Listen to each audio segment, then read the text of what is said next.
You could not live with your own failure. The Negro still is not free.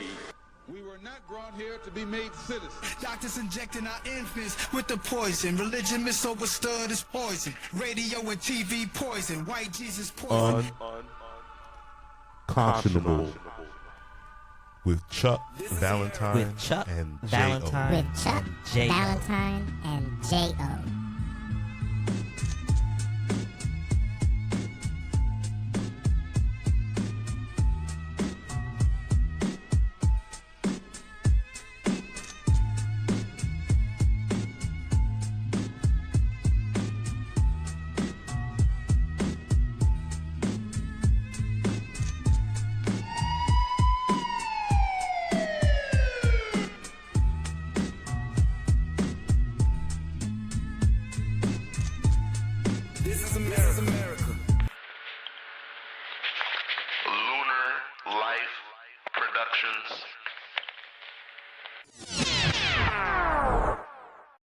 What part are you from? So I was born in St. Lucia. I can't jump to New York and forget where I was born, but I was born in St. Lucia. And I moved to New York when I was 2 years old, and I grew up in the Bronx. So I went to, initially I went to a school called CS 177 when I was in elementary school, I believe it was, in the South Bronx. I grew up in like Bronx River Projects from age of 5 to like 11. And then I moved to the North Bronx, Northeast Bronx, and I attended Olinville Middle School, which turned into Richard R. Green. And then I went to Co-op City for Truman High School. Yeah, so I went to Truman High School. I graduated Truman, went to college in Virginia, and then moved to Atlanta the day after graduation. I knew I wanted to be in Atlanta, man, my whole life. Wow. That's deep. That's deep. Okay. Any college? Yeah, in college, so I graduated high school. So the interesting thing is that when I graduated high school in 1998, I had what I would consider was a mentor at the time, somebody I looked up to, and I was asking him a lot of questions about his path and the way he did it. His name was Patrick Sincere Thompson. He had a company called Frontline Marketing and Promotions, right? And in 1998, my senior high school, I would drive his promotional vans. Like, that was my job, right? Like, I was an intern for his company, and as an intern, I would drive the promo vans. And I remember promo van I drove was in high school, which got me like a lot of attention, was the Missy Elliott "She's a Bitch" van. And the van said "She's a Bitch" on the side. So I'm this 18-year-old little wiry ass, New York kid from the Bronx, and I'm in Harlem, I'm in Manhattan, I'm Low East, I'm everywhere with this van driving around. It says "She's a Bitch." I mean, that was really edgy back then. You know what I'm saying? So, it exposed me, man, just to New York, the real New York, right? I was really young. I was outside. And then I took a year off. I graduated high school in 1998. And instead of going straight to college, I decided to stick with Sincere and Frontline Marketing Promotion to get that experience. And I decided to then, after a year, enroll in Virginia State University. I got accepted to Clark Atlanta. I wanted to go to Clark Atlanta. That was my first choice, right? Like I said, I wanted to be in Atlanta. But my parents at the time told me that if I went to Atlanta, it would be too far for them to come and visit me from New York. So I decided to compromise, and I said, I go to Virginia. I go to Virginia State University. I had some friends there. I was like, all right, I'm going to be at VSU. Forget it. I'll make it happen. And at least my parents would be able to come see me, right? 4 years in college, my parents never came to see me. So I could have been in Atlanta, okay? I could have been in Atlanta from jump. That's right. Yeah. But sounds like that's probably what you should have did. Yeah, but it all makes sense. It all makes sense. I met my kid's mother in college, so I was able to have two people with, at the time, my girlfriend who became my wife after college. So, and it was an experience. I think Virginia State, for all people, all Trojans who attended Virginia State will tell you, man, Virginia State University is an experience. That's that school. I've been to a lot of different colleges. I've visited a lot of other colleges, and I don't really. It's not like I feel like, oh, I missed out. I could have been here. Nah. I had an amazing experience at Virginia State University. Like, it's an amazing college. It prepared me, I think, for the world in a lot of different aspects. So no, I would never switch my alma mater for anybody, like for anything. But I will tell you this though, I was done with the neighborhood, with the environment, that where the college was in. I wasn't trying to live there. I wasn't trying to stay an extra day. So like I walked across the stage, got my degree, and walked to full U-Haul truck. You know what I'm saying? My U-Haul was full. And I You was wasn't saying. Yeah, bro, I didn't have a place. I didn't have a place to stay. I moved in with at the time, my girlfriend's best friend lived in Atlanta, and she was like, "Hey, just come and kick it with me for as much time you need to get on your feet." I was like, "Say less." That's Here I it. come. Gone. I'm on my Gone. way, you know. But I had a lot of friends in Atlanta too, so I could have stayed at almost anyone's house. But she was in a convenient location, and it made sense for me, man. So I got out here in 2003. I became a loan officer doing mortgages in 2004. Like literally, this first year I was out here, I got into real estate as a loan officer. I graduated with a degree in marketing. I graduated #1 in my class. But in 2003, there was no jobs that were like prevalent in business marketing. Nobody wanted to hire somebody straight out of college to handle any kind of marketing for them. So That's right. I got into marketing myself and became a loan officer and learned how to make money as a loan officer. And it took some time. I got fired, because I wasn't doing what I was supposed to be doing, and I had a racist ass manager. I'll put both together. I was doing what I was supposed to be doing, but he used the fact that I wasn't hitting certain numbers, which weren't expected of me because I was only there for 90 days. My parents never had a mortgage. You understand? I didn't know what a mortgage was. Imagine that. I'm talking to people on the phone about their mortgage and the equity in their home and shit that is completely foreign to me. That's You right. understand? We grew up in the projects, and then we moved into a single family home. My dad bought a house my senior year in college, like when him and my mother split. My dad waited for me to graduate, actually, at the end of the day before he moved on. And I was the youngest, so kudos to him for that. But at the same time, I wasn't exposed to that life. So me trying to learn sales, learn the sales pitch, which to them is just like, oh, you should learn how to sell it. It's just, you're just selling a product, right? Mortgages. And I'm just like, yeah, to somebody whose parents owned a house and had a mortgage, not to somebody who doesn't even understand the concept of equity, APR, real estate. None of that made sense to me. So it was a crash course in something that I loved anyway, but on the backside, I learned the finance side. And learning the finance side of how real estate works, how money moved in real estate, it gave me a completely different perspective. And I was like, oh, I get it. I get it. You don't need money to buy real estate. You just need a profile. You need to fit a particular profile. And it might be one that fits you and you don't even realize it. People will call me like, hey man, I want to buy a house, but I don't get W-2s, or I only get paid this way or get that. There are so many programs that fit your profile.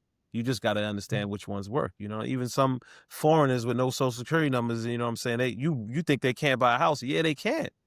People, there's foreign investor programs. So learning the finance side of real estate gave me a ridiculous advantage. When the market started to turn and the mortgage meltdown came about, I could smell it a year before it happened because of the business that I was in. So I was able to kind of get out of that business as a loan officer and focus more on the real estate as a real estate agent and real estate investor. So I transitioned in 2007. From 2004 to 2007, I was completely loan officer. 2007 and on, I was hybrid. I was doing loans and I was doing the real estate side because Investing too. Yeah, because the loans are slowing down. Investing, it was very short term because I knew the market was going to crash and I was afraid to be holding too much real estate. Like anyone who was really, if you got a chance to be a loan officer and you was on the real estate side, and if you couldn't see the market was going to crash, then you didn't need to be in the business because there was signs. There was signs, okay? There was a lot of signs. Yeah, but I bought my first house at the age of 24, my second house at the age of 25. So, I'm 45 now. I can honestly say I've been a homeowner. I've been a property owner. Forget homeowner, right? I've been a property owner for 20 years. But more than that, I've been an investor for 20 years, and I've done hundreds of transactions as a professional as well as an investor myself, right? And I've learned a lot. And one thing I will say, and it's my tagline, is the stress is the best. If you're looking for real estate and you want to get into real estate, and it's going to be your first deal, and even if you're going to live in it, I don't care. You should be trying to find something that's distressed, because if it's distressed, it gives you a position to negotiate. If it's a retail home, you can still try your best to negotiate, but there's going to be most likely multiple buyers who are interested in the property, right? If you're the first person to get that distressed owner on the phone, or however situation you engage with them, you're able to negotiate with them based on the condition of the home. They can't That's just right. go off of the market anymore. They can't say, well, the house on my street sold for $300,000. I understand, but are you aware of the difference in condition between that house and yours? That's right. And a lot of times the homeowners are disconnected from that, and, the reason I say distress is because of it is often that the homeowner sees the house and not only is the house in distress, it creates distress for the homeowner. They don't even want to deal with it. They're just like, That's right. I'm just over it. That's I don't right. want to deal with this house anymore. So for me as an investor and for anyone who's on, who's watching us, I would say, if you're looking at getting into real estate, understand distress real estate. Understand what distress means and different types of distress. My focus has been for the last, few years, because I want to teach people, has been the tax deeds. So that's tax distress real estate. So that's a scenario where it should be pretty simple, right? In order to own real estate in almost every county, every state in America, you have to pay taxes. If you don't pay your taxes on your property could be subject for foreclosure. Excuse me, for That's right. auction, which is foreclosure. Hopefully people understand the difference, understand it's the same thing. But foreclosure is a lien holder of some sort, whether it's a mortgage lien holder or the county or a third party who's paid the taxes, who is now going to the county saying, I would like my money, and the That's right. county will step in to sell your property, and that is called a foreclosure, and it will be sold at auction, highest bidder. That's right. And I think that's the best type of real estate that you can learn off of, because it gives you an ability to first find distressed real estate, because it's a distressed scenario. They're not paying their taxes. That property is in distress, right? That is the first type of distressed scenario I think beginners should learn, because that distressed scenario provides you an experience that you can apply to other distress scenarios, okay? Because now you're picking up a property at auction, good possibility before you pick up that property, if you follow my game plan, is you're going to do your due diligence. You're not just going to go and buy a property because you have enough money in your pocket to buy it. You're going to find a list, you're going to do your research, you're going to find a list, you're going to create a short list based off of the list of properties that are coming up for auction. You're going to drive by all of those houses and go and take pictures and talk to neighbors and find out as much as you can about the properties that you have interest in. And then you're going to go to the auction ready to bid with a plan, with information that you've gathered from doing your due diligence.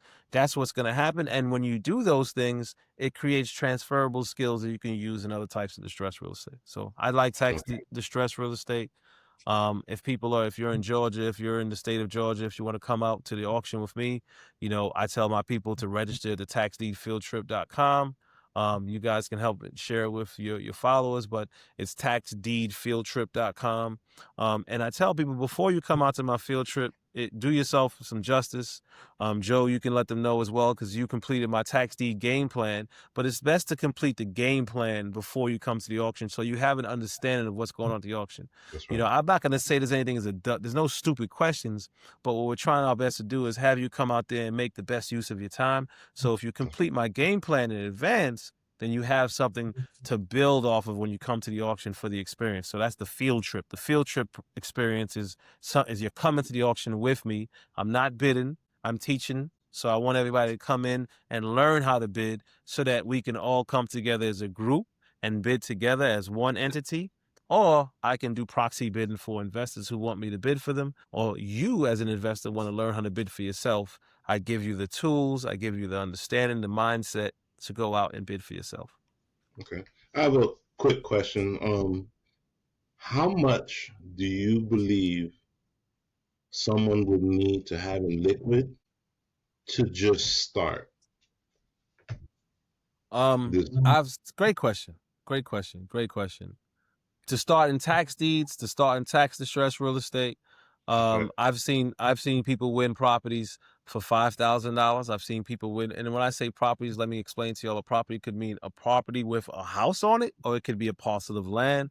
It could be a commercial parcel. I've seen it all. I've seen a lot of different things sell at the auctions. I'm letting you know, taxes on properties are on both residential and commercial and industrial and agriculture. All properties fall under taxation, guys. At an auction, don't say you just think it's good. people ask me all the time, can I get a commercial property? You can get anything at the auction. It just depends on if they're paying taxes. Now, a commercial owner is usually more sophisticated. So yeah, it's going to be less likely you find commercial properties at the auction, but there are still commercial properties at the auction. Commercial parcels of land that could be upzoned, where the zoning could be changed to update to the newer zoning or to a zoning that would fit within that particular parcel. Maybe a variance could be applied for. There's a lot of things that can be done with land, but yes, there's people winning properties at the auction that I go to all the time for $5,000. I think the average is that I would say it's best to have in pocket to come to the auctions, but it's more like for your first deal between $50,000 to $100,000. But I see deals for $5,000, $10,000, $15,000, $20,000, $30,000, $40,000 going all the time. There's minimum bids. I just was at the auction. The auction is the first Tuesday of every month. I don't miss an auction, and one thing I do is document the sales, and there's a term called minimum bid. So the minimum bid is the behind taxes, whatever the taxes were owed at the time, plus whatever county fees they charge. They charge some small admin fees to bring it to auction. But once it's brought to the auction, there's the auctioneer will call out a number, $15,966 minimum bid, right? And then the next thing you should say if you're going to bid is minimum bid. You will see a lot of people come out to the auction. The auctioneer will say $15,250, and the first thing that comes out of somebody's mouth is $20,000, $25,000. It's like, you just never know. And then the crazy thing is to be the person that says $25,000 and nobody say anything else. I mean, that you just gave them $10,000 extra For no reason. For no reason to rush. So it's people don't realize it's simple things like that. Is understanding the mindset, So don't go to the auction for your first time with a check in your pocket ready to buy something. No, come to the auction, do a tax deed field trip. I don't care if you're in my market or not. Still, subscribe to my field trip, subscribe to my game plan, and go to your market because it teaches you how to identify the auction and the process. It's the same process. It doesn't matter what state you live in. You have to go through the process to figure these things out. So what I'm telling you is I may have not done this in Kansas, right? But I understand the process and the procedure and the tools that I give you. You can do this in Kansas, all right? And I think that's what's important is that we have to identify where these auctions are happening, how often they're happening. In most states, it happens on the first Tuesday of the month, every month, except for, January here in Georgia. So we have a break in this month coming in January. The next auction will be February. But I tell you this, man, find it out. Find the legal organ in your state. That's what it's called. It's the legal organ. And that legal organ will provide you with the auction, the next up and coming auction. There's a couple of more steps. I promise you this, you won't waste your money going to taxdeedgameplan.com. That's taxdeedgameplan.com and buy my tax deed game plan while it's still $97. Because that's like a Black Friday special. It was $1,100, okay? And people were buying it because they were seeing value in what they were getting. My decision was to lower it down and get more people for this holiday to understand the value of, tax distressed properties. All right? That's right.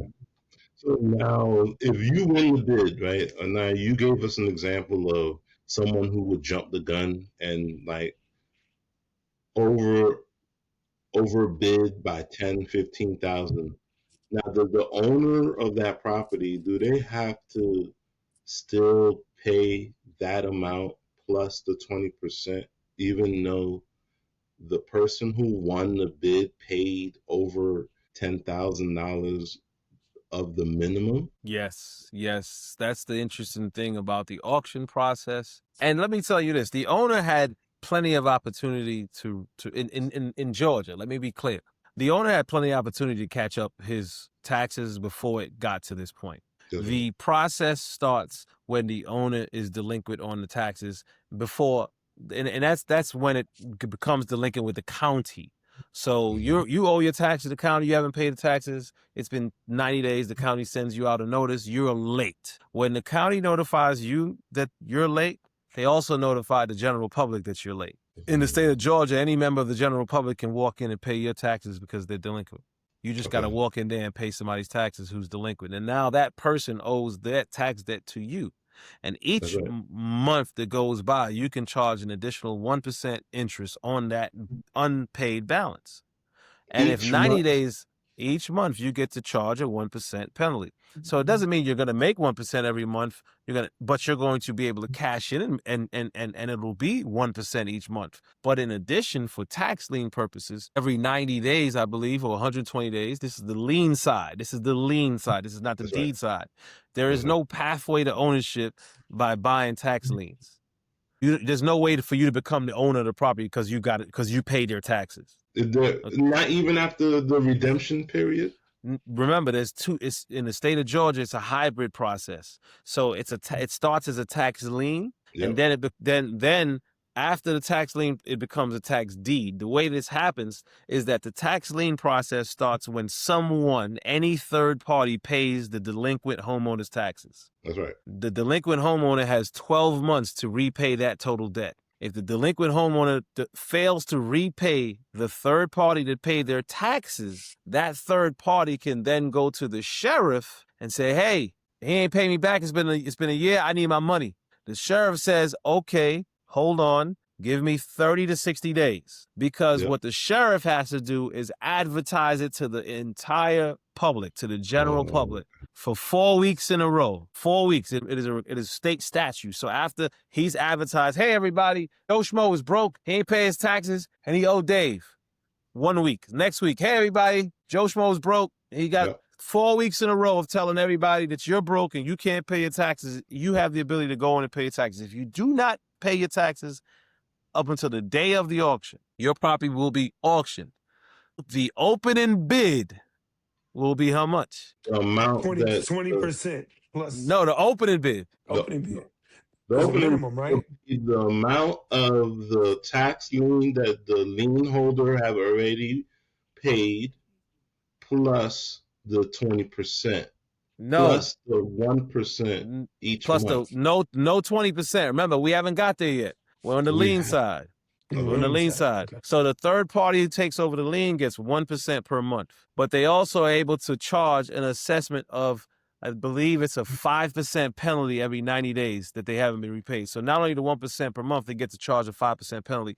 So if they go 12 months, I think the total number is like 27 to 30% that they're able to charge in addition. So if they paid $1,000 in taxes, when they bring it to the sheriff, they're owed $1,300 roughly. Let's say it like that. Right? Okay. So the opening bid will be the $1,300 plus the admin fees owed to the sheriff for putting it in the calendar, in the newspaper, and for bringing it to the steps. There's certain admin fees. So that's what the opening bid is. Now, the person at the steps who's bidding, the opening bid was $1,500. The person at the steps bid $10,000. He won the property for $10,000. The owner who is in the house, who wasn't able to pay $1,500, now must pay $10,000 plus 20%. Oh, okay. Now understanding. And that is called redemption. And he will be given, in the state of Georgia, they have 12 months to redeem. It's called a 12-month redemption period. So there now, the original owner, Joe, the original owner, has to find $12,000 to get his property back. Theoretically, the sheriff is holding the difference between what was owed in taxes and what was paid as something called surplus funds, excess funds or surplus funds. There's a bunch of people out there who try to contact the homeowner and assist them in accessing surplus funds, and they try to do these things. Leave that up to the lawyers. I think there's a lot of people out there selling that business model. It's great. I think it's better to leave up to the lawyers so you don't find yourself in certain legal areas. It is essentially available to the homeowner so that the homeowner can use that to pay back the high bid. So the homeowner essentially is going to get a check for $8,500 that now they got to pay the difference back to the original owner. Now, the issue with that is in the state of Georgia is that process usually takes 9 months to a year. It takes them longer to get the money that's owed to them than they have to redeem the property. Unless you file suit, and again, like I said, you're working with a lawyer, somebody who can actually assist. I have somebody who helps with that as well. But the focus is, for y'all to understand, is the 12 months redemption. The original owner has 12 months to get their property back from the time of auction, and they have to pay the amount that was paid at auction plus the premium in the state of Georgia, that is 20%. within 12 months. Georgia's a very, very attractive state for tax deeds and tax liens because of what I just explained to you all in the process. After 12 months, it's your house. You own it now. After you follow some very small processes, some legal processes, but you own the property after 12 months. Now, the original mortgage, what happens to that? No mortgage. If there's a mortgage on the property, it's washed from a tax sale. A tax sale, like if you don't pay your taxes, that's a super lien. The mortgage lien holder, the mortgage company has the right to pay the taxes. They are an interested party. So they were in a position to pay the taxes. That's why you'll find people who don't pay their taxes, who will have a house and there's a mortgage on it and they don't pay their taxes. The mortgage company will come in and pay the taxes and force onto them an escrow account. And now their mortgage payment goes from $1,000 to $1,500 because they wasn't paying the taxes. And the mortgage company doesn't want to be liable in the scenario where if you're not paying the taxes, the asset that they have secured can be taken away because they know the power of unpaid taxes. That's right. That's right. Okay. Yeah. Can the owner of the tax deed, while waiting for the 12 months, sell it to another person, individual, or corporation? He can sell his interest in the tax deed, right? Which just gives the new person the same rights that he had in the tax deed. Yes, they can. Okay. Doesn't necessarily change. In the same timeline, too. Nothing changes. Timeline. Yeah, nothing changes. What do you mean? Within the 12-month period? Yeah. Like anytime they want. Okay. Anytime they want. As long as that tax deed hasn't ripened, they can sell their interest in that tax deed to another party. There's no restrictions to doing that. Okay. There's actually companies out there that'll fund that'll give you some of your money, but they'll loan you money against your tax deed. Wow. Okay. Mm-hmm. Okay. So you can go back in because they know your business. They know your business model. You're buying tax deeds. So they know what they just want you to, and obviously they're going to make some interest off you. But if you have, depending on how much money you have, and if your focus is going after properties you think you're going to be able to get them as opposed to them being redeemed, then it's not a bad idea. It just all depends on your business model. Mm-hmm. I learned something new. Well, what kind of loans would that be? Like, what is that? How do you? It would be secure. It would be a secured loan against the title. It's a potential. It's title ownership. You have ownership in that property. You have ownership. A tax deed gives you ownership with restrictions. One restriction, the biggest restriction, is you have to give the original owner 12 months to redeem. Once that 12-month period is gone by and you file what's called a foreclosure of their right to redeem, it's a barment is what it's called, the foreclosure of the right to redeem. Once that's filed, the original owner can no longer lay claim to the property, right? There's a next step, which is a quiet title. That's why I said some processes. The next step is a quiet title action so that you can sell the property or you can refinance the property with a clean and clear title. So there is another step that is necessary if you plan to sell or finance the property, and it's called a quiet title action. And basically what that's saying is nobody can come from the past with a claim against the property, you know? Right. And the reason that is like a family member can be like, hey, I didn't know the taxes weren't paid. I was supposed to be notified. I wasn't notified, blah, blah, blah. And kind of like can legally go after the owner of that property to try to fight them, you know, in court for the property if you do not have a quiet title. There's certain scenarios where that's true. I know there's people who are in different markets. They might be like, oh, he don't know what he's talking about. That's the case in the state of Georgia. I do know that there are cases where people who have the ability and the deep enough pockets can legally exhaust you to an option of giving up your property, right? Because they're going to play on the law. And if they have deep pockets, it doesn't matter if they want the property back and they want to hurt you. Doesn't matter if they got to spend $50,000 to $100,000 in legal fees because they're going to make sure you drain your pockets. So yeah, there's scenarios. But if you file a quiet title action, nobody. Right? Nobody. It usually costs anywhere from $5,000 to $7,000, depending on the attorney you're working with, and if it's something that needs to be contested. Right? If there is somebody who shows up and it's contested, the lawyer's going to charge you per hour, and it could easily come. You understand? So, just an uncontested one could be $7,500. So imagine when it's contested, right? Okay, so. Yep. Two legal processes. One I just told you was the foreclosure of the right to redeem. That is a barment. That is a legal process in the state of Georgia that usually runs like $1,500 to $2,000. I don't want to misquote it because I'm not an attorney. I don't offer legal advice or investment advice, but I am aware of my experiences I've had in the past and what I've paid for, right? Attorney fees change all the time. and That's depend right. on the relationship you have. But these are things that people have to have taken into consideration if they're going to bid at the auction. Not just how much you're going to win the property for, but you also have to make sure you have some cash left over so you have the ability to pay for the foreclosure, and you can Yep. pay for a quiet title. You got to pay an attorney for these things. So there's a lot of people out there telling people we're good, but they're not giving them everything. I would hate to, misadvise somebody because I'm trying to get paid. I get paid anyway from what I do. What I want to do is share this with people because I feel like that we need more representation at these courthouse steps. Quick question, Dave. Mhm. I haven't said much because this is all new for me. This is not my area of expertise. So I really appreciate all the information Oh that's yeah. coming out. So my question is, if I was new, um, with the desire to get into this business, what information resources would I have? So since the transfer and sale of these type of distressed properties are done by a government entity, there's a process involved. If I'm new to this, instead of following behind some fake guru saying this is how I did it, this is what I did, I would learn and understand a process that already takes place. The first Tuesday of every month, there's a gang of people at the courthouse steps and they're bidding on properties. And those people are successful. They have capital. You'll see the same people over and over again. You'll start seeing the same people winning bids. I think that if I was new, and what I would do is I would find out when that auction is, where that auction is, which properties are going to show up on that auction, drive by those properties, learn from that process, and you're going to be 10 years ahead of the guys out here chasing these gurus trying to learn how to fix and flip.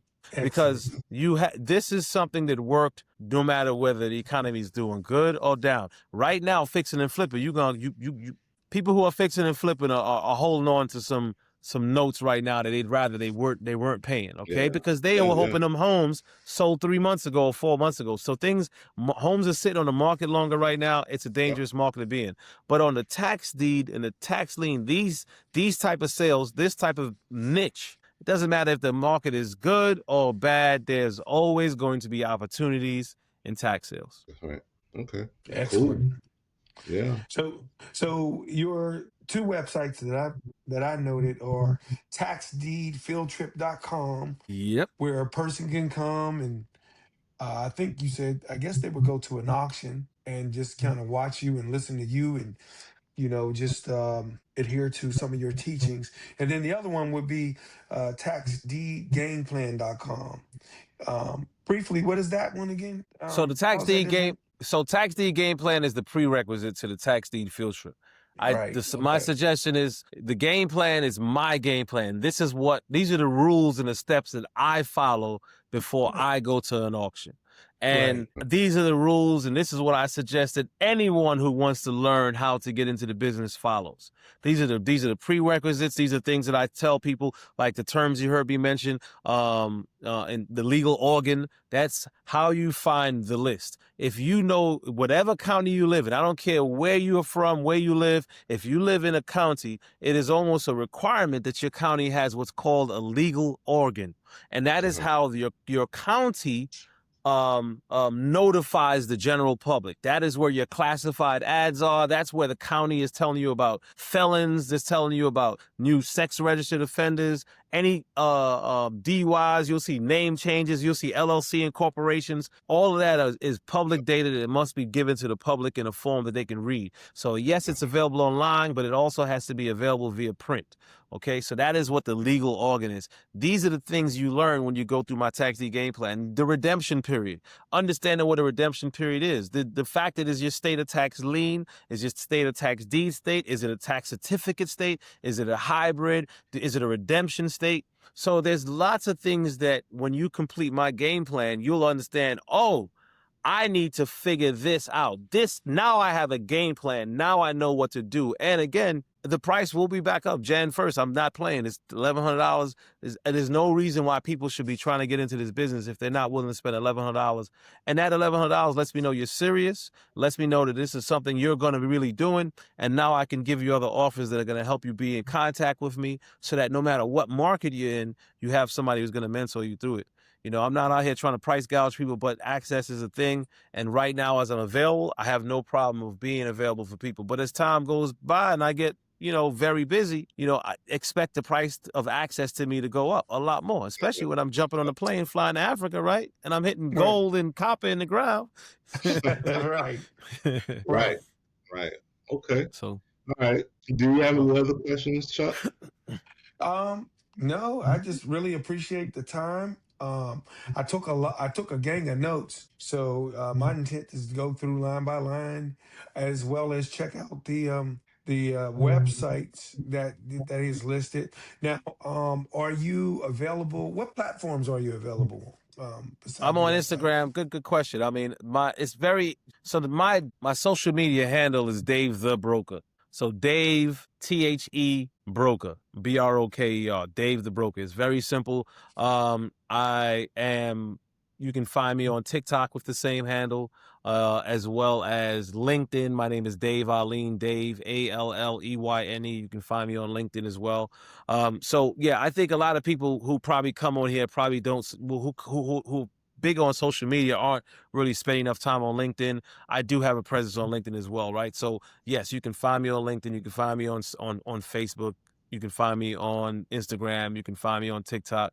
I think the information that I share on Instagram is usually a little more in depth because I have been on Instagram long. I have a larger following on Instagram, but on TikTok, I'm trying to get more hip with a lot more of the advice, right? And giving people a lot more of these little tidbits as I gave you guys, but giving it to bite size because I want people to be informed.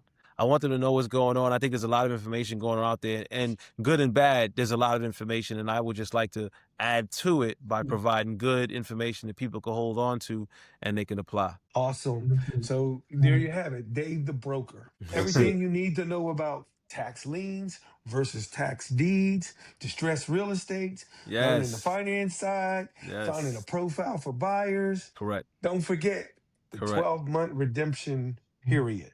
Yes, the stress is the best. The stress Yep. is the best, guys. Remember that. It's very important. I talked about tax deeds and tax liens because I believe it's a great prerequisite to get into distressed real estate. But, once people join and they learn more about what I'm doing and I know they're serious, what I can do is I can hold their hand and share with them the other types of distressed real estate that I take advantage of, right? We do something called driving for dollars, where we drive around looking for distressed real estate. There are mortgage foreclosures of people who aren't paying their mortgages as a foreclosure type. There are probates where people have just, died and they've owned real estate, and there's a way to find probate leads and identify properties. There's code violations, people who aren't cutting their grass or their front door is left open and they have broken windows. There's cars on their driveway. Those are violations. And a lot of times people who get those violations get fined and they don't have the money to pay and they're in a distressed situation. So when I talk about distress is the best, I'm really talking about an entire genre of real estate that people don't understand or understand how they are related. So we're starting with tax distress, but we're going to move on and teach people more types of distress. Okay, cool, man. Fantastic. Hey, man, we Fantastic. appreciate you coming on the platform. I definitely learn a lot. Yeah. I learned a lot because I don't know anything. Yeah, Joe's been out. Joe's been out to a field trip. You've been out once. That's right. That's Yeah, right. he That's came right. out. He got a Yeah, chance yeah. to experience it. It's an experience, is it? Tell me. I Yeah, mean, is yeah. it not an amazing experience? 100%. You're an amazing mentor. Yep, Thank you, man. definitely Thank you very much. show people the ropes. Dave the Broker, if anybody needs anything tax lien, tax deeds, please reach out. Did you want to leave your email or a phone number? I was just about to say that. So I am also a traditional real estate broker here in the state of Georgia. So I help buyers, I help sellers, I help investors. My focus is investors. I will tell you that. However, I like to work with sellers of any type. If you want to sell your home, I have no problem working with you. If it's a distress situation, I have no problem representing you and helping you get the highest price you can possibly get for your property. But my focus has always been the distress and been in the investment realm. So yes, I do a lot of investment coaching. I help clients who are looking to get into fixing and flipping, regardless. I'll give you my advice on it, but I'll still help you and give you all the resources. I help clients who are looking to get into duplexes, triplexes, quads, who are looking for multifamily opportunities. So I think from a real estate standpoint, I am a full service real estate brokerage. You can find more information at realtimerealtyga.com. That's my real estate brokerage's website. Again, that is, just so you know, my email address is dave@realtimerealtyga.com. So Realtime Realty, GA as in Georgia.com. And my phone number is on that website. My contact information is on that website. Another thing is when they visit Tax Deed Field Trip, there's a questionnaire that you get a free tax guide. Please complete the questionnaire, because that questionnaire gives me information about who you are as a potential investor, as a potential student. I like to know and get as much information as I can about you so I can kind of create different offers that make sense for you. All right. Fantastic. All right. Guys, Once thank again, y'all so much. no, thank you. Once again, it's been an awesome experience, learning something new from my standpoint, and just listening to somebody who's obviously passionate. So we appreciate that. I'm I serious. appreciate y'all. I appreciate y'all so much, man. Yeah, so let me get my dinner started now, man. I thank y'all so much, man. Can't wait to see it. Cut, and let's talk about the next time you're gonna come out, Joe. And Chuck, man, when you're ready, I'm here. Okay. Soon as I get some money. Definitely. You don't need All no right. money, man. Get the experience, brother. Come get the Yes, sir. experience. Yes, All sir. right, brother. All right, guys. talk to you later, man. All right, Wakanda definitely. You forever. already know. Wakanda forever. BX, baby. Yeah. PX, baby. All day. All right, guys. All right. Peace, One. bro. Peace. Yeah. Peace. Lunar Life Productions. Oh, somebody's at the door.